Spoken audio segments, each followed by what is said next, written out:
The Unova tour is this weekend. Here's every single tip you need to know to maximize on this event. Let's get into it. Okay, first things first, if you want to know what's going down during the Unova tour, link below, watch my full breakdown. It's highly recommend you watch that or else you don't even know what's going on during the event because we're not talking about event details, we're talking about tips today. Let's hop into the raid counters and how to take them down and then if they're any good. First of all, Reshiram, of course, is in raids in the Winter Cavern and Summer Vacations habitat with the 100% IV of 2307 non-weather boosted and 2884 weather boosted and windy and sunny weather. The best counters in order will be Mega Rayquaza, Primal Groudon, Mega Garchomp, Shadow Groudon, Dialga Origin Form, Mega Diancie, Mega Salamence, Shadow Palkia, Rayquaza, Shadow Rhyperior, Haxorus, Black Kuyrem, Shadow Dragonite, Shadow Garchomp, and Landorus Therian. Next up, Zekrom during the Spring Soiree and Autumn Masquerain habitats, 100% IV of 2307 non-weather boosted and 2884 weather boosted in windy and rainy weather. The best counters for that Pokemon are going to include Mega Rayquaza, Black Kuyrem, White Kuyrem, Primal Groudon, Mega Garchomp, Mega Salamence, Palkia Origin Form, Shadow Groudon, Dialga Origin Form, Rayquaza, Shadow Garchomp, Shadow Palkia, Shadow Latios, Shadow Excadrill, and Mega Gardevoir. Next up, we have Black Kuyrem with when you defeat it, you will get some Volt Fusion Energy and an encounter with Kuyrem, 100% IV of 2042 non-weather boosted and 2553 weather boosted in windy or snowy weather. The best counters for Black Kuyrem include Mega Lucario, Mega Rayquaza, Duskmane Necrozma, Dialga Origin Form, Terrakion, Black Kuyrem, Mega Garchomp, Palkia Origin Form, Mega Heracross, Mega Latios, Rayquaza, Mega Diancie, and Lucario. And then for White Kuyrem, again, defeat one and you will get some Blaze Fusion Energy as well as an encounter with Kuyrem, 100% IV of 2042 non-weather boosted, 2553 weather boosted in windy or snowy weather. Best counters for White Kuyrem include Mega Rayquaza, Mega Lucario, Duskmane Necrozma, Dialga Origin Form, Palkia Origin Form, Black Kuyrem, Mega Garchomp, Rayquaza, Mega Latios, Terrakion, and Mega Sceptile. Now, once you defeated a Black and White Kuyrem, you can fuse them. Let's talk about how to fuse them and then if they're any good. It's going to cost you 30 Kuyrem candies, 30 Zekrom or Reshiram candies, 1000 Volt or Blaze Fusion Energy, and an extra Zekrom or Reshiram to fuse your Kuyrems into Black or White Kuyrems. It's very important to note the IVs of the Kuyrem is what is going to be taken when you fuse a Pokemon. So if you have a Hundo Reshiram, don't fuse it because those 100% IVs are not going to transfer over. It's all based on the Kuyrem. If you have a Kuyrem with a background, that's what's going to show on the Black and White Kuyrem. If it's a lucky Kuyrem, that's what's going to show. So I highly recommend you guys use your low IV Reshirams or Zekroms that you don't really care about and use those ones to fuse with your good IV Kuyrems. Also, don't fuse your shiny Reshiram or Zekroms because again, the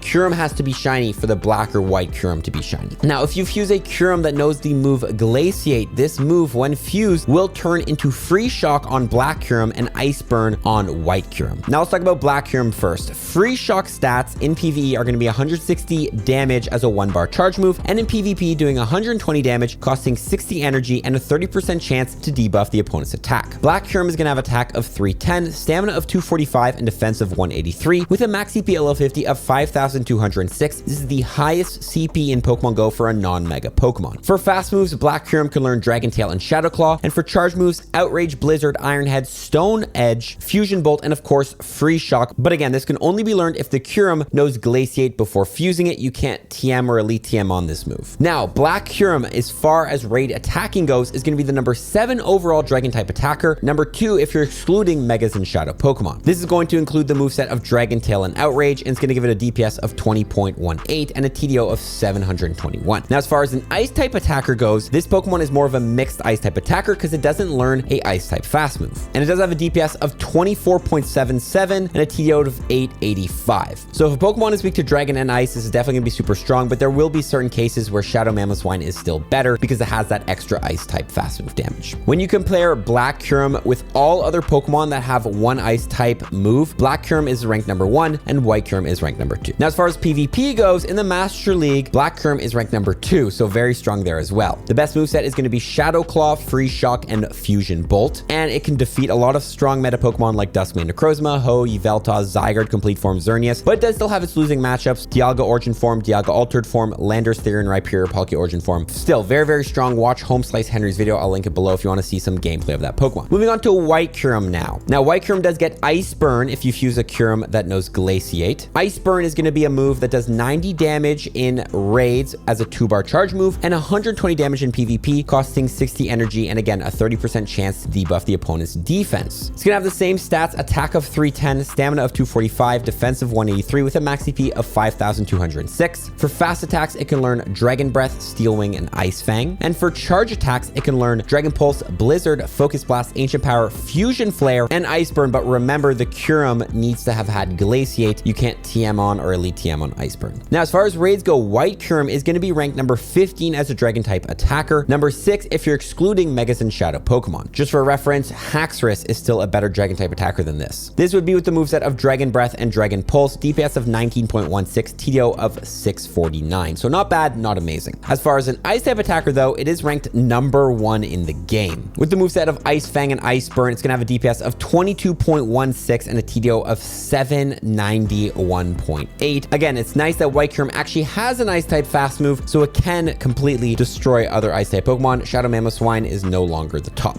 As far as PvP goes, White Kuyrem is going to be ranked number 5 in the Master League with the moveset of Ice Fang, Ice Burn, and Fusion Flare, defeating Pokemon like Yveltal, Primarina, Zyger Complete Form, Duskmane, Necrozma, and Rhyperior, and losing to Pokemon like Palkia Origin Form, Dialga Origin Form, Xerneas, Zacian Hero, and Ho-Oh. So not as good as Black Kuyrem as far as PvP and a Dragon type attacker goes, but it is still a very, very strong Ice type attacker, the number 1 in the game. Okay, now we know everything about Kuyrem. Which one is better? And to be honest, they're both arguably on the same level of usefulness if you look at them across the board. Now, Black Kuyrem, in my opinion, overall the best form. Of course, this Pokemon is like the number 2 Dragon type attacker in Pokemon Go. It's number 2 in the Master League. It's still a really, really good Ice type attacker, and it has a good adventure effect. When you look at the top counters for a bunch of Pokemon across the board, Black Kuyrem is going to be in there, even sometimes if it's just doing neutral damage. It's one of those Pokemon where it's just insanely, insanely strong. But don't sleep on White Kuyrem. White Kuyrem is the best Ice type attacker in Pokemon Go when you use it against raid bosses that are 4 times weak to Ice. In snowy weather, with a White Kuyrem at level 50, you can actually duo Mega Rayquaza, and you can actually solo regular Rayquaza with just White Kuyrems. Yes, yes, yes. When Rayquaza does come back, Kuyrem is going to be the bane of its existence, and it's going to absolutely destroy that Pokemon. It also is really, really strong against different Pokemon like Mega Sceptile, Salamence, Garchomp, Pokemon 4 times weak to Ice. So yeah, having that Ice type fast move and charge move, very, very strong for White Kuyrem. I'd go for Black first, but again, White is still very, very good. Now, these of course all do come with adventure effects. Ice Burn and Free Shock are adventure effects, with Free Shock making Pokemon jump less by paralyzing them during the encounters. It also does apply a catch rate multiplier to your Go++ or your Auto Catcher, which is really nice, making it easier to catch Pokemon. Ice Burn, on the other hand, is going to go ahead and make that circle size move a lot slower, making it easier to hit great throws, excellent throws, or whatever for the duration of the adventure effect being active. And it also applies a catch multiplier on your Go++ or your Auto Catcher. So if you want to catch Pokemon easier, both these are good, but which one is better? Well, first of all, compared to Sunsteel Strike and Moongeist Beam, these adventure effects, way, way better, because those were a disappointment. Free Shock is a paralysis effect. It could act kind of like a Nanab Berry where the Pokemon will not attack. Really, really good on Shadow Pokemon that jump around a lot, Galarian Birds potentially even, and allows you to use like other berries instead of having to use Nanabs. Now, on the other hand, Ice Burn is going to go ahead and make that speed of that catch ring slow down. This is going to allow you to set the ring on a particular raid boss a lot easier during events that give you boosted catch XP, 2-3 times catch XP. This is really, really good to help you land excellent throws more consistently and get a lot of XP. But the biggest bonus for both these adventure effects, either or, is the increased catch rate. We don't know exactly what it is, but it's going to hands down change the way the game is played. From what I understand here, every single Pokemon, whether on the Auto Catcher or just catching in the wild, is just going to be easier to catch when either of these adventure effects are active. So of course,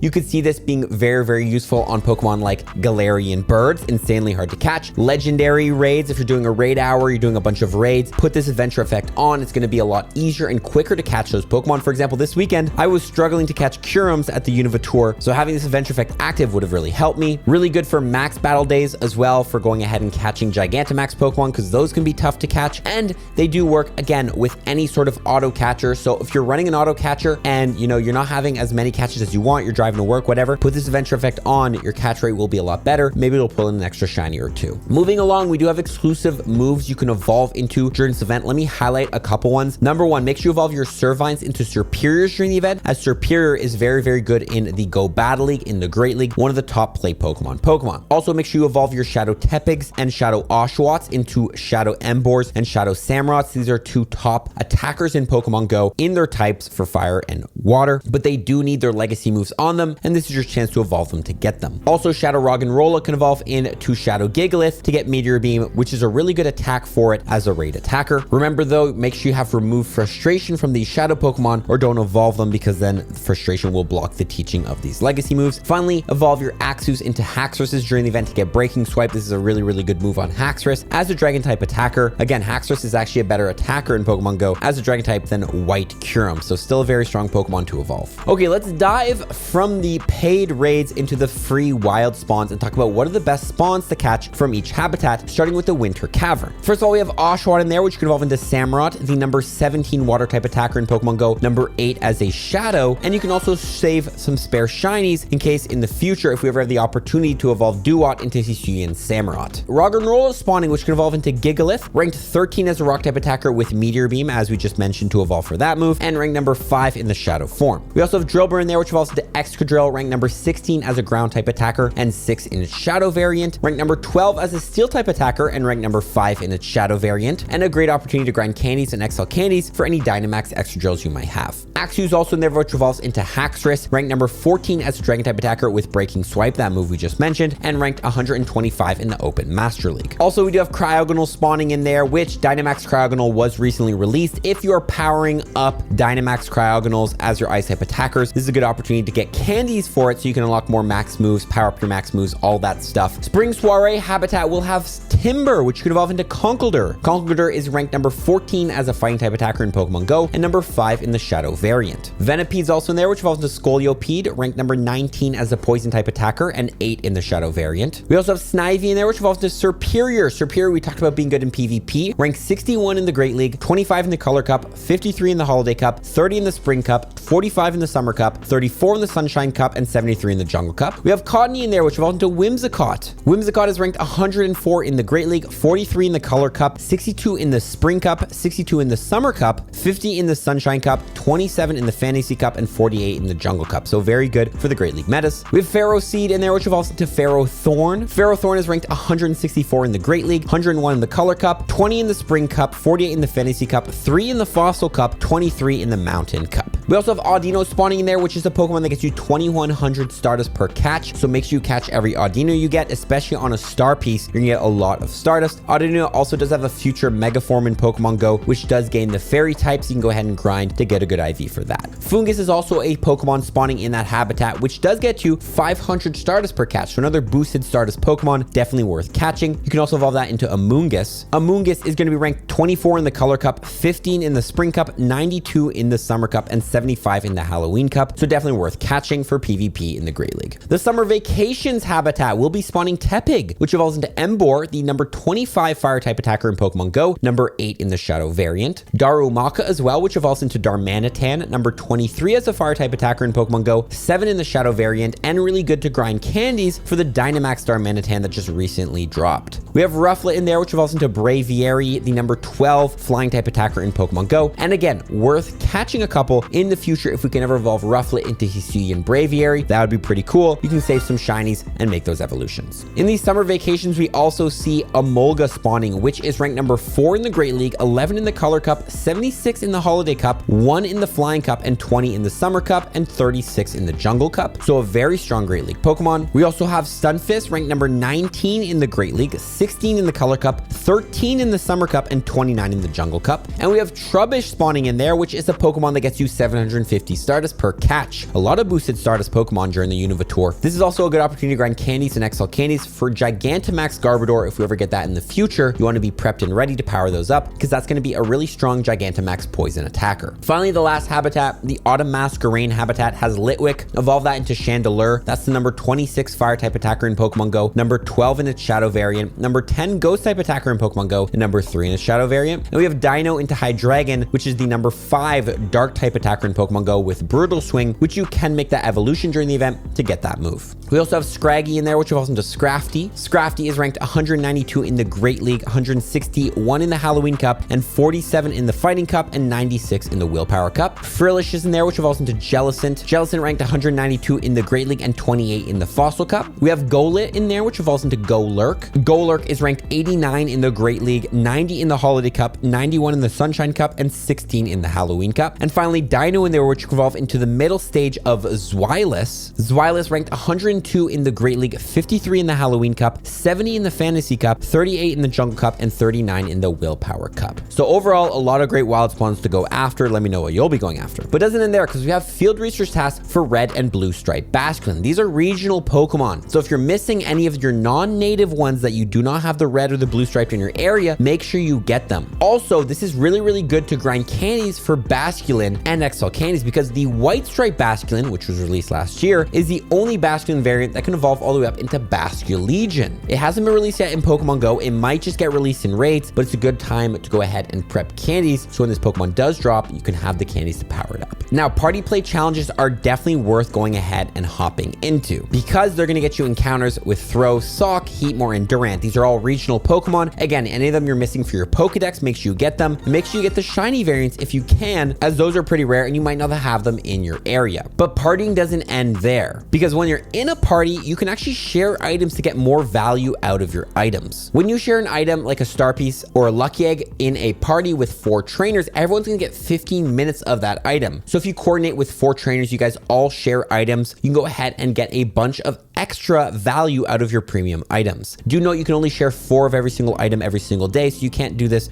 forever, but still highly recommend being in a party, not only for the party challenges, but also to share items. Partying up also gives you the access to the party power, so when you are doing a bunch of raids during the event, you could do even double damage, taking down a lot of the Pokemon in raids. Also, do not sleep on doing routes. That will get you encounters with red and blue striped basculin, as we already mentioned, definitely worth doing. But also, when you are on a route, if you use your daily adventure incense, you're going to get more spawns. So if you are hunting after the red and blue striped basculin, feel free to drop your daily adventure incense. You will not get the unknown spawns, which does suck, but it does boost the amount of spawns you could get. And also, I know that Poniard is a potential spawn for the daily adventure incense, which would be a cool Unova shiny to get. Now, what are the best raid bosses other than Black and White Kuyrem? Should we be going after Reshiram and Zekrom? Well, Reshiram is actually, with Fusion Flare, the top fire type attacker in Pokemon Go, not including Megas, currently ranked number 4 overall. As a dragon type attacker, it's not that great. It's also ranked number 16 in the Open Master League, and it is a functional hundo, meaning if you get a 15-15-14 Reshiram, it technically has the same IVs at level 50 as a 15-15-15 hundo. So feel free to power up your 15-15-14s, because it's statistically the same as the hundo. Same thing goes with Zekrom. You're looking at the number 2 electric type attacker in Pokemon Go with the move Fusion Bolt. And again, not great as a dragon type attacker, but ranked number 11 in the Master League. Zekrom is also a functional hundo, so a 15-15-14 is the same as a 15-15-15 if you end up with those IVs. So highly recommend you raid those as well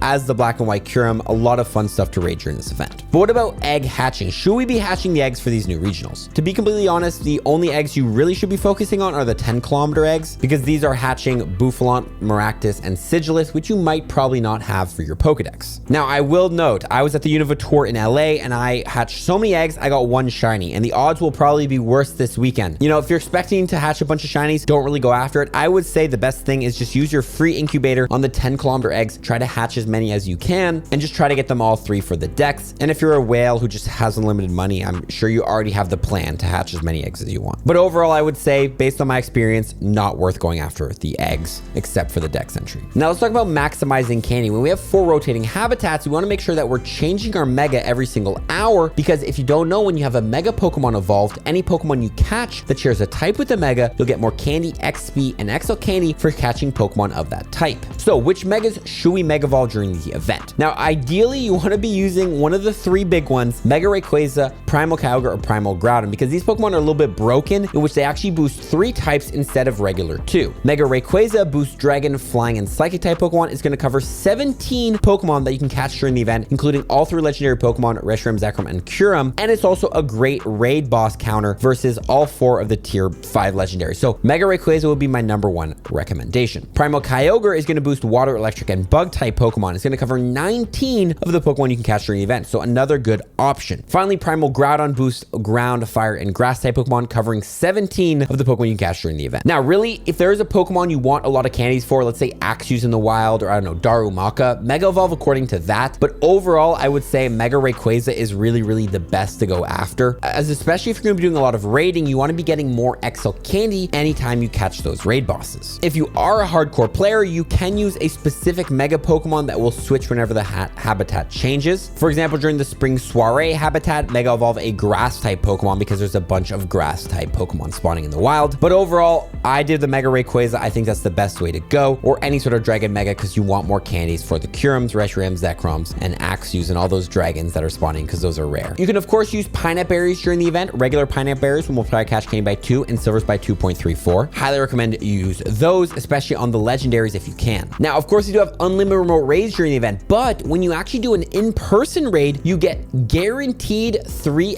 XL candies as raid rewards for that boss. So if you do have the option to raid in person, it's actually gonna be much more efficient in terms of candy gains because you're gonna be guaranteed 3 candy XL. Of course, I understand if some people want to just stay at home, do as many remote raids as they can because it is unlimited, but that is an option to grind more candies. Trading Pokemon is also another good way to get candies. Anytime you trade away a Pokemon, you're gonna get 1 candy and a 10% chance at an XL candy. If the distance between those 2 Pokemon is 10 to 100 kilometers, you're gonna get 2 candies and a 25% chance at an XL candy, and 100 kilometers or greater is 3 candies and a guaranteed XL candy. So any Pokemon you catch during the event, I don't know, Axews, Dinos, Audinoes, whatever you want more candies for, you can go ahead and find a friend who might have Pokemon caught from far away and trade them away for those to grind more candies. On the topic of trading, re-rolling IVs and maximizing special trades is definitely worth doing. You can do 100 trades per day, which excludes special trades. Make sure you do your 6 special trades before you do your 100 trades, and you can do 106 trades a day. Now, if there's a specific Pokemon you want a hundo for, it's highly recommended you go ahead and mirror trade those Pokemon. Anytime you trade away a Pokemon, there's a 5% chance a Pokemon goes lucky with an IV floor of 12, 12, 12, meaning it has a really, really high chance of being a hundo. Also, make sure you go ahead and do your lucky trades. If you have a lucky trinket, you can go ahead and use that on your friends to get a guaranteed lucky trade, or message any of your friends who you're lucky friends with to do your lucky trades. We do get 6 every single day, which is huge. It's also really nice because these bonuses are going down until midnight each day, so you don't have to do it during the event. You can meet up with your friends after if you guys go out for dinner or whatever and do your trades then. It's really nice to just, you know, get some drinks, eat some food, and do some trades. Also, lucky trades are huge because it's half Stardust from trades. So if there's any of those big trades, something you don't have registered to your Pokedex, this is a great time to do it because it's half the amount of Stardust for that trade. There's also a couple Pokemon that are highly recommend trading for free Evolve XP. Roggenrola, Timber, Carablast, and Shelmet. These Pokemon, when they're received from a trade, evolving them is completely free for one of the stages for Roggenrola and Timber, and Carablast and Shelmet completely free. Catch a bunch of these Pokemon, mirror trade them with your friend. You can go ahead and just spam evolve Pokemon to grind XP. It's 1,000 XP every time you evolve a Pokemon. You can even hold onto them for 2 times evolve XP Spotlight Arrow. I'll link here on the channel when that is, and get a lot of XP. Really good for anyone who wants to hit level 40 or 50. You can also transfer Pokemon. At the time making this video, I don't know when the next 2 times transfer candy event is, but if there are certain Pokemon in here that are rare, I don't know, Basculin, you know, Maractus, any of those regionals, you can hold on to them until March when we'll have a Spotlight Arrow for 2 times transfer candy. I will update you here on the channel, so make sure you subscribe when that is.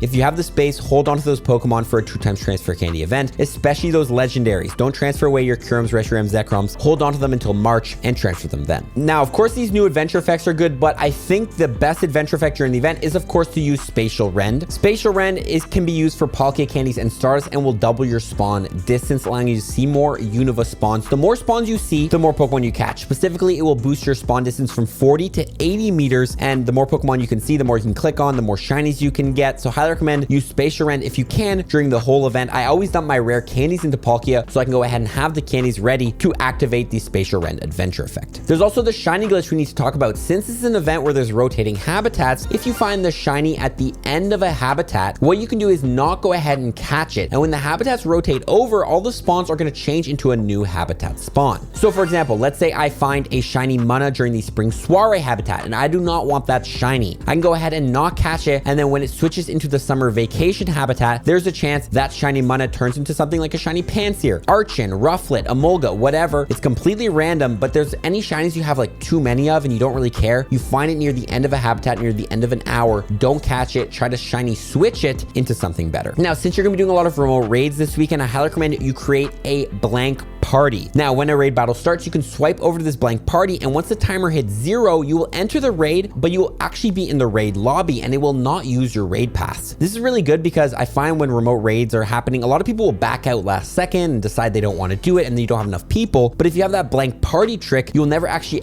accidentally use a raid pass on people who just like left the raid last minute. So set a blank party, swipe over to before every single raid, and then once you confirm that you have enough people, then swipe over to your real party and enter the battle and help out. Now, if there's number one tip I'm going to recommend during this event, it's going to be to attend a official community ambassador meetup. You've heard me talk about this before. On Campfire, you can find community ambassador hosted meetup. Make sure you look for the ones with the reward tab at the top right. When you do meet up in these meetups and you check in, you will get access to special bonuses if you're in a party. This includes the bonus of 25% less egg incubator distance, and this does stack. So hatching 10-kilometer eggs this weekend is going to be even quicker if you're in a party at a community ambassador meetup. Also, this gives you a special timed research that you can go ahead and complete to get premium rewards like instances, lures, rocket raiders, or egg incubators. Join one of those meetups. You're going to get way more out of the event, especially because there'll be people there you can party with, do the party challenges, all that stuff, and it'll just be much more fun. Now, specifically this weekend, if you're doing a lot of raids, set a Galarian Mask as your buddy because you need to win 10 raids with it as your buddy to evolve it into Rune Regus, as well as Hisuian Quillfish into Overquill. Also, Pokemon like Gothita are really easy Excellent throws, so making a Galarian Farfetch your buddy and making 10 Excellent throws with it as your buddy, you can evolve that into Surfetch. And same thing with Pancham. As your buddy, you need to catch 32 Dark-type Pokemon. Purloin and Scraggy are spawning during the Autumn Masquerain habitats, so make sure you go ahead and catch those with Pancham as your buddy. Also, recommended you create a power-up tag this weekend. Niantic loves giving us